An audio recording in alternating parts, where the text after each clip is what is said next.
Starting on slide 438, make sure I hit my recording button. I do try to be diligent about that, although I'm not always diligent about getting them on my YouTube page, but they are there if anyone ever wants to go back. We left off last week. We had Saul becoming king of Israel. And in particular, we were following the journey he had after meeting with Samuel, where he said, okay, if me anointing you isn't enough, you're going to go here and you're going to see this. You're going to go there, you're going to see this, and you're going to go home and you're going to hear this. And Saul is seeing all of those things happen. But there was a very interesting place to look at. I felt Rachel's tomb. I spent a little bit of time on. It's traditionally where they recognize her burial site as. It's one of those, okay, sure, nobody has anywhere better. It may or may not be closed. I didn't get any confirmation on that this week, but times have a way of making things available or not. And we saw that the very serious religious Jews would go and they would read from the Psalms in this little chapel area that they had there. So it was an interesting place to look at. That's one of the places where Saul went, and he was hearing people prophesy, and he was joining in some of it, and then he went home. Lots of fun stuff, but Saul is king, and now what's he going to do with it? So our first time to really see him in action, Samuel 11. Is that the right chapter? Yeah, okay. Double checking myself. 1 Samuel 11. Nahasha the Ammonite went up and besieged Jabesh Gilead, and the men of Jabesh said to him, make a treaty with us, and we will be subject to you. And then, this would be 12 verse 4. When the messengers of, I think I pasted two wrong things together. Okay. When the messengers came to Gibeah of Saul and reported these terms to the people, they all wept aloud. Just then Saul was returning from his field behind his oxen and said, what is wrong with everyone? Why are they weeping? And they repeated to him what the men of Jabesh had said. Okay, so we have Jabesh Gilead. Apparently my laser pointer isn't strong enough for this. Okay, kind of towards the center top and a little right is Jabesh Gilead, maybe a third of the way down. It's very near to Ammon, which is over on the right. It's kind of the gold color. So Ammon has been attacking on the eastern side of the Jordan. They're going after the 2.5 tribes that are over there, Reuben, Gad, half of Manasseh. They have laid siege to Jabesh Gilead. Now, this was very, very common historically in warfare. Instead of going in and fighting a town, you tried to starve it out first. Because if they would just give up, then you're not risking anybody's life. So you are talking, that is the historic way of warfare all the way through World War II. They love to just lay siege to a town, cut it off from any supplies coming in, and they're going to run out of something soon enough that you can usually get them to surrender if you're strong enough that they can't fight you. Ammon has given these absurd terms to them. The king here has told them, everybody plucks out their right eye. And I'll leave, and I'll stop you at that point. So he's not even looking to kill them, he's just looking to humiliate them at that point. Or he's offering them terms he knows they'll never accept, so it's just a fake to say, yeah, I offered you something, but you all really wanted to fight me anyways, and I'm going to claim to be the good guy. That kind of thing happens. So we are seeing Saul's first challenge as king. What's he going to do in the face of Ammon laying siege to a town in Israel? And not just Israel, but where are we talking about? We're on the eastern side of Jordan. So he's got to rally the western tribes to go help the eastern tribes, which is something that in the entire book of Judges we didn't really see Israel that united except once at the end of the book. So this is a big, big challenge to get that many people working together for somebody who's only just been crowned king.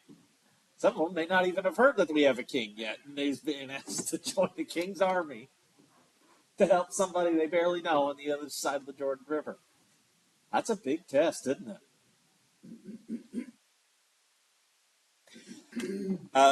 The name of this king means serpent. It is the same Hebrew word that's used in Genesis 3. So the serpent that tempts Adam and Eve, it's the same word that's used here. Um, we talked a little bit about the worldly perspective of why Israel would want a king, and that when we look at it from a worldly perspective, it was very logical. It made a lot of sense. What we didn't see yet was this. This is something that had to have been going on for a while. That's a lot of territory for him to cover to get from the borders of Ammon to Jabesh Gilead. He didn't walk there in a day with an army. This was probably a month's, if not a couple of years, campaign. So on the eastern side of the Jordan has this huge looming military threat. Does it make sense that the western side of the Jordan would have an idea that's going on and figure we got to get ready for that? First, ancient warfare. It's a very slow process. It takes a while to get everything together and be ready for that. So this may very well have been top of the mind for the Israelites that this is a looming threat. We've got to do something about it. The Dead Sea Scrolls, of course, they are not part of the Bible, but there were scriptures found as part of the Dead Sea Scrolls. I should probably do a thing where I mention where they were actually found at, but anyways, I didn't do that today. There were writings in there that mentioned this king attacking Gad particularly, and also the tribe of Reuben. So Manasseh was the north one. He's working his way north. So there are writings. This was a very, very big deal that when it was happening. And the other thing is Ammon's from Lot. These are descendants of Lot that are attacking. So this is not good. They are not supposed to do this. But someone is greedy and wants more. Just double check my note here. I covered that. And that's an old note. Okay. I write little notes to myself sometimes on here to remind me of things I want to say, and I just have to double check and make sure I said them, or else I'll be mad at myself later. So what is Saul's reaction to this big threat? We see in chapter 11, verse 6, when Saul heard their words, the Spirit of God came powerfully upon him, and he burned with anger. He took a pair of oxen, cut them into pieces, and sent the pieces by messengers throughout Israel, proclaiming, "This is what will be done to the oxen of anyone who does not follow Saul and Samuel." Then the terror of the Lord fell upon the people, and they came out together as one. When Saul mustered them at Bezek, the men of Israel numbered 300,000, and those of Judah 30,000. That's a massive army that he has raised very quickly. I think it's worth pointing out, to cut up 2 oxen, that is a huge expense. I mean, I don't really know what to relate it to in today's terms, but let's just imagine your car. You're going to cut up your car into pieces and send that out to everybody in the country. Okay, that's going to set you back a little bit. That's not a cheap demonstration of what you're saying to people. And so that probably helps get the point across what Saul is saying, that I'm all in on this, financially committed. We're going to do everything for this. And he's trying to make a very real threat that if you sit this out, you're going to pay a price for it. And I already briefly mentioned that the other time we saw Israel united was the end of the book of Judges. Well, at the very, very end, they go attack the one city in Israel that didn't join the rest of them, and they devastated it. They wiped it out so that there would be the wives for Benjamin. That's what that whole little story is, tucked away at the end of the book. It's not pleasant, but he is probably making some sort of call back to that and saying, your town's going to be like that town that you know about. We're talking Sodom and Gomorrah levels of destruction if you don't join in this effort. And he's invoking the name of Samuel here because, again, he's brand new king. Not everybody knows him. Probably couldn't pick Saul out of a lineup if you made him at that point in time for most of the country. But they know Samuel because he's been the judge of Israel for 40 years, was it? Something like that. A long, long time he has been a prophet in Israel, and they certainly know who he is. So he's saying, we're one on this, and that's who you need to rally behind. We already talked, Jabesh Gilead is on the eastern side of the Jordan. This is disputed over where exactly Jabesh Gilead is, and now that's true of basically everywhere I talk about. But when I say that it's disputed, that means they've got really good arguments for a couple locations.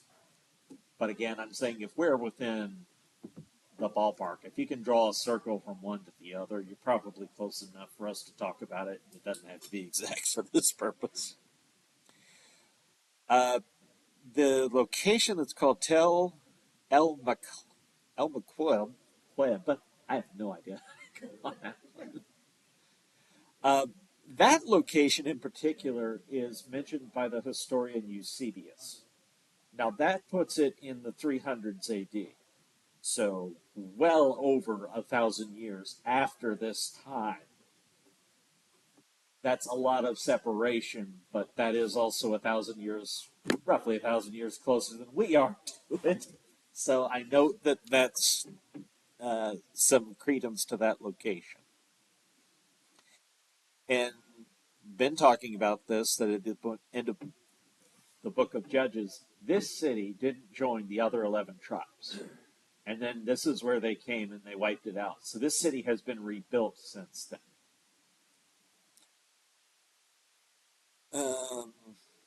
And I already explained that. Okay. The name literally means an overturned mound. I'm trying to do that more. They've given these places these names. I try to actually look at what the names mean. So it's an overturned mound. In modern day, of course, this would be the country of Jordan. If it's on the eastern side of the River Jordan, it's the country of Jordan. This was a large fortified town during the Iron Age, which is 1200s BC. That would be during the era of the Judges. And when you read archaeology stuff on this area, they very much note the walls. So, similar to a Jericho situation, this place was very noted for its walls. And the walls make it easier to defend. So when they say fortified city, that's usually what they're talking about, is they've got stone and kind of works that are put up there. They're very hard for somebody to cross, because if you can't cross it, you can't attack. All right. And then, hard sometimes to get good markers on the map that are zoomed in enough, but we've got the Dead Sea at the top of the map. We're not all the way down. I said that wrong. The Dead Sea is off of the map. We're a little north of it. We get the Sea of Galilee on there, and then eastern Jordan. Nazareth being the easiest to identify city from Jerusalem. Not Jerusalem, from Israel here. Now, Saul does have success over there. He's led Israel's first campaign. Well, I say that, but it was also predominantly Jonathan at that time who was really leading the battle and making the difference. But Israel is starting to come together as a country. And then they're going to face an attack in the entire opposite direction. Which, again, for ancient warfare is not strange. If you know the entire army is off in the east, well, that makes the west easy pickings. So the Philistines over in the west say, hey, this looks like a good opportunity. We see this in chapter 13, verse 3, that they have invaded, and Jonathan is now leading an attack against Philistine territory. Jonathan attacked the Philistine outposts at Geba, and the Philistines heard about it. Then Saul had the trumpet blown throughout Israel and said, "Let the Hebrews hear." So all Israel heard the news. Saul has attacked the Philistine outposts, and now Israel has become obnoxious to the Philistines. And the people were summoned to join Saul at Gilgal. The Philistines assembled to fight Israel with 3,000 chariots, 6,000 charioteers, and soldiers as numerous as the sand on the seashore.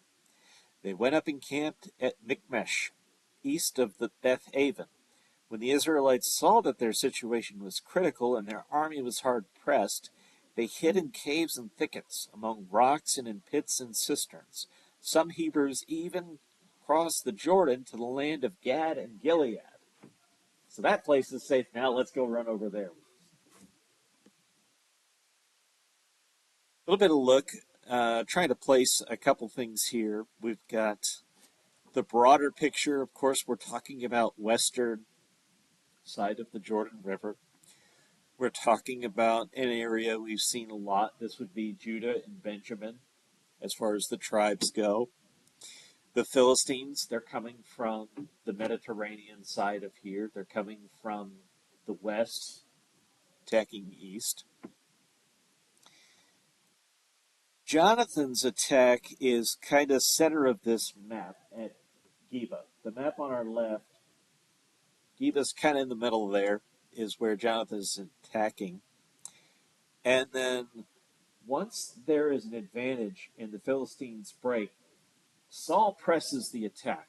He actually leads the army out and he goes to war against the retreating Philistines, which, tactically speaking, is correct. That's the exact same thing Patton was doing in World War II. Get them on the run and chase them down. But it's Jonathan who starts the battle, giving full credit to God. He says, if God wants to deliver us, these people, into our hands, he will. Jonathan's a great example of leadership and what should be done. Saul's a little more reserved, but again, when you're thinking about the Israelites and they're looking at the worldly perspective, Saul makes a lot of sense.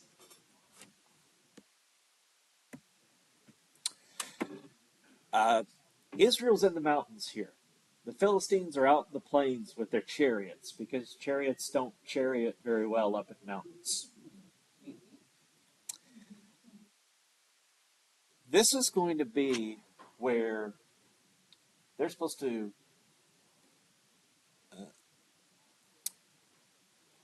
All right, that's too early to even mention that. But we see that Israel is very united as an army now. They are fighting as one country against these threats on both sides. It's been good to them in that regards. They're starting to do some of the things they need to do to be a nation and to be strong. The downside of that can be is when you're relying on your own strength and your own understanding, lean not. Turn to God, and they're not doing that correctly. So in Samuel 15, we see this momentous instance where Saul is going to be rejected as king.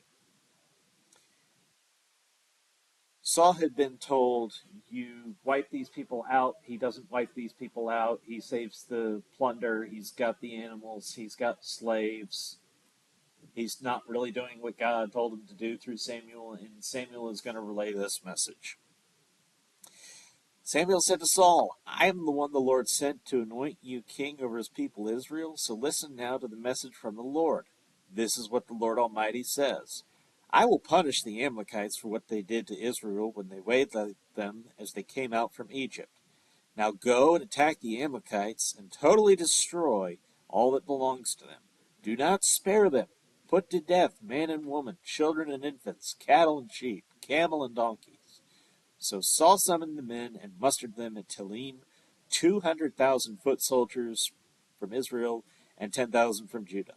Saul went to the city of Amalek and ambushed them in a ravine. So the Amalekites were a big enemy we have seen a lot. We spent a few weeks on them. They were particularly prevalent on the eastern side of the Dead Sea. They were also present on the west side. Talim is South Judah. In modern terms, it is possibly the city of Telem. Very similar names, obviously. This area is called the Negev. It's the area we saw Abraham in. This is where he was able to go and not have people quarreling with him all the time when he was looking around for where his flocks could live.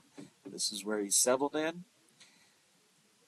It's on the border, it's near Moab. So, again, Moab is supposed to be a friendly nation to Israel. That will usually be the case, sometimes not.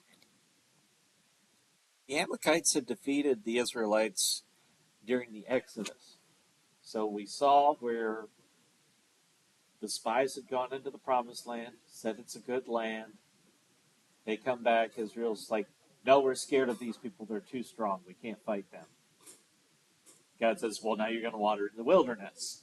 And then they attack and said, well, we will attack instead of going into the wilderness. Well, that wasn't an option. This is who defeated them in that battle. It was the Amalekites. So we're seeing kind of a final reckoning here between Israel and the Amalekites. In the modern day, this is in the West Bank area, and we're back to a more arid climate. We've seen some places with a lot of water, a lot of greenery, much nicer climate. We're back moving towards the south where there is that arid desert type climate. Saul will win the battle, but he'll lose something more important. In verse 7, Saul attacked the Amalekites all the way from Haviah to Shur, near the eastern border of Egypt. He took Agag, king of the Amalekites, alive, and all his people he totally destroyed with the sword. But Saul and the army spared Agag and the best of the sheep and cattle, the fat calves and the lambs, everything that was good. These they were unwilling to destroy completely, but everything that was despised and weak they totally destroyed. So it's this partial compliance. They're taking the stuff they want, but the stuff they don't want, yeah, they'll do what God said. They'll totally get rid of that. I kind of look at this and I read between the lines a little bit. When it says that they spared Agag, I don't think they literally spared one person. I think they're saying that it was Agag and kind of his court, kind of the upper crust of the society, probably the ones whose plunder they're taking here. That is a little bit speculation, so I don't want to overstate the point. But we see that they are not really complying here, so it kind of makes sense that they may have been looking for things like slave labor here today.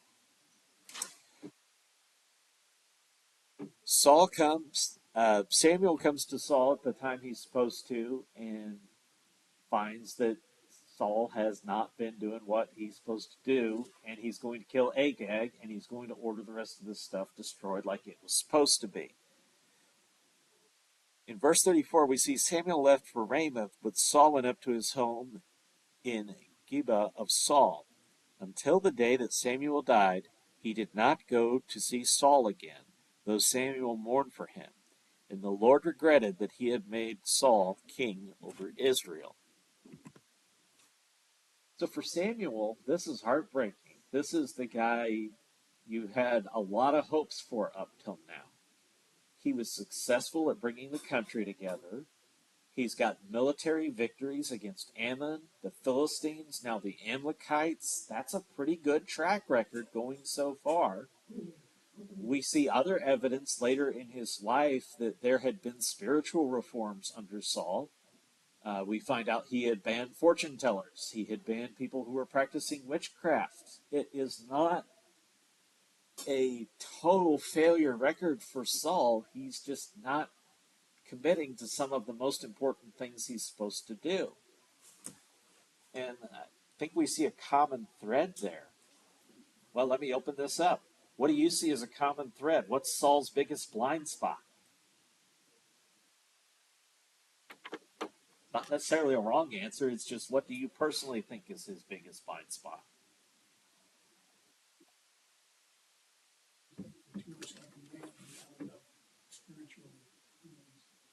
Too much worldly thinking, not enough relying on God. think that's a pretty good answer. Um, when you're stealing all this plunder, the best calves and whatnot, the best cows, the best sheep, part of that is breeding. You're going to have stronger, better sheep for yourself. So it's worldly perspective. Of course, you would take them. Why wouldn't you? Plunder is a huge part of why people robbed in the ancient world. They wanted the stuff. So I feel like we've highlighted that pretty well. That a lot of worldly perspective in Saul. It's working until it's not. And finally, he is rejected as king. Um, Fighting Amalek, of course, they're here in at the southern Dead Sea area. That's kind of the last great territory for Israel to take. The the life of Joshua, they had gone after the northern territory. Of course, before that, they had taken the eastern territory, east of the Jordan. We've seen them moving south. They, of course, still have holes in it. They haven't taken Jerusalem at this point. The Philistines are still there in the west. But this is the biggest chunk of what's left for the Israelites of the Promised Land.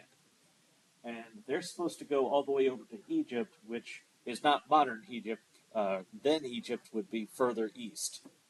So there's a lot of land, probably at least double, that they're supposed to take. And this is the biggest chunk of it that's left. So it's very possible Saul is leading an offensive effort here. He's trying to take more of the land that they are supposed to have. He's making Israel into a kingdom.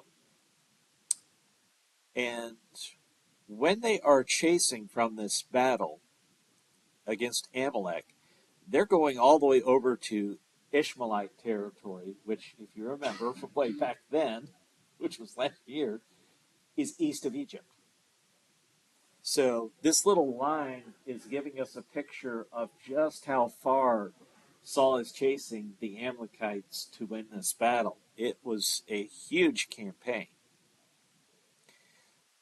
Agag is a term that means high. It was King Agag was leading them, so he's claiming he's the high king. And these were a somewhat nomadic people. These people were here through the time in the time of Abraham, but this is where Esau goes. So Esau had been married into the Amalekites here a bit. It's Esau doesn't do a very good job of keeping his line following uh, not Jewish traditions because he's not Jewish. He's Jacob's brother, but he's not following the Lord's way. Let's put it that way. I think that's a decent way to put it. And his descendants, we see no evidence that they're faithful. But of course, they're right next to each other. Edom to the southeast from there, they're very tied together. This is who would interact the most. And in Samuel 16, we see God's reaction after rejecting Saul. He's going to find somebody not just to militarily lead Israel, not just to politically lead Israel, but someone who needs to spiritually lead Israel. And he's going to look for the man after God's own heart. The Lord said to Samuel, "How long will you mourn for Saul, since I have rejected him as king over Israel? Fill your horn with oil, and be on your way. I am sending you to Jesse of Bethlehem. I have chosen one of his sons to be king." Down in verse 13, so Samuel took the horn of oil and anointed him in the presence of his brothers. From that day on, the Spirit of the Lord came powerfully upon David, and then Samuel went to Ramah. Of course, I'm highlighting the verses of where it says these people went, but this is a big moment. This is David being anointed as king over Israel. He was he was kind of an afterthought at the moment. He was off with the sheep. All of Jesse's sons were brought before Samuel, and he said, "No, this isn't the one. This isn't the one. Isn't there anybody else?" And they sent for David. That's kind of a fascinating scene for me to think about because it's like, how much did they realize what Samuel was there to do? Because in one sense, You know, Samuel doesn't just go traveling around at this point. He is elderly. It's been a long time. You know probably that he's had a bit of a falling out with King Saul.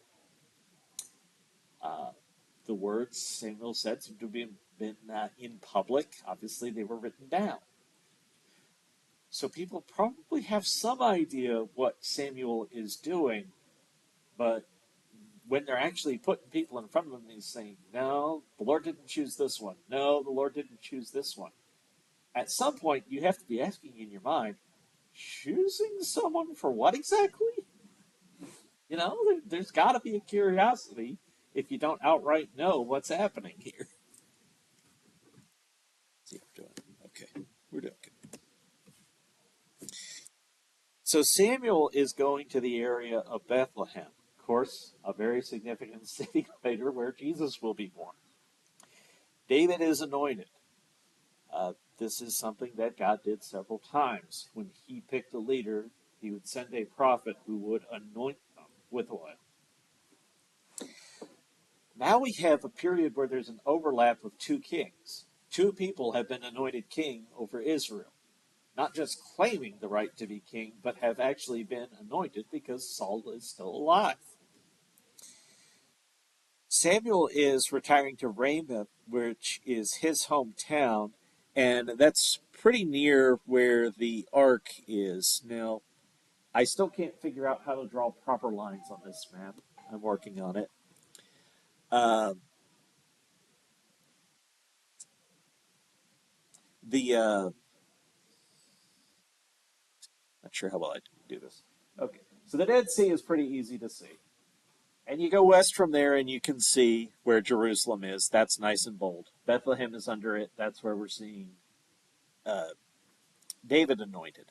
The red line kind of shows us the travel of Samuel.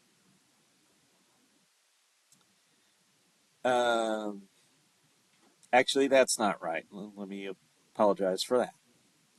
Samuel follows the green line. The red line is the ark had been at Shiloh, the tabernacle had been at Shiloh. Now the ark has been moved, which is what the arrow is pointing to, coming from the west pointing in. That's the Kiriath Jearim, that's the Levite town where they had moved the ark to. And I think we see enough evidence that they likely moved the entire tabernacle here at this point. There was a while it didn't say it, it's only talked about the ark, but there becomes more evidence later as well that seems to indicate the entire tabernacle has come here to where the ark is, which does make a certain amount of sense. If you're not going to move the ark to the tabernacle, move the tabernacle to the ark. And we're going to see that in David's life, he's going to serve King Saul. First, he's going to play the harp. He's going to be promoted to a bodyguard of Saul. That is the top of the top trusted positions, because the reason you have a bodyguard isn't to protect you from outside threats, it's to protect you from inside ones. It is to protect you from somebody in Israel who can get close enough to you. No, there's a bodyguard here to protect you. So this is the most trusted David could possibly be. And in that role, he becomes a friend of Jonathan.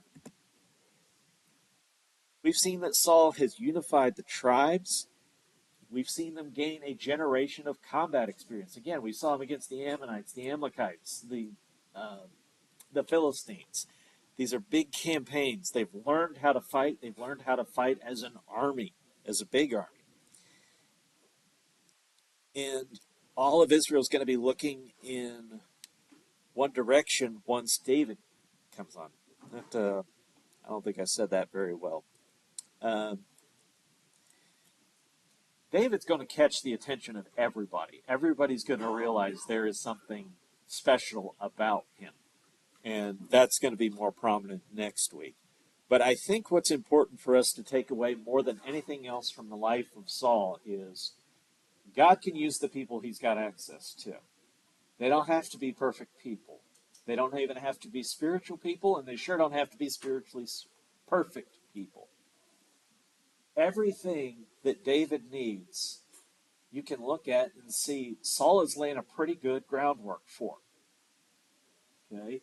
12 tribes uniting around one king. We're accepting an authority. We have learned how to be an army. We've identified who the real threats are in the world, and we're starting to fight against them. We've maybe not perfected a spiritual revival, but we've started a little bit more in the right direction. Saul's being used for a lot of good here. And that's not good enough because he's not wholehearted in it. And God wants a man after his own heart to lead this people to do all the things that they are supposed to do. But he knows how to use people even when they're not planning to be used for that purpose. And I think that's a pretty good place for us to leave it this week. So thank you very much.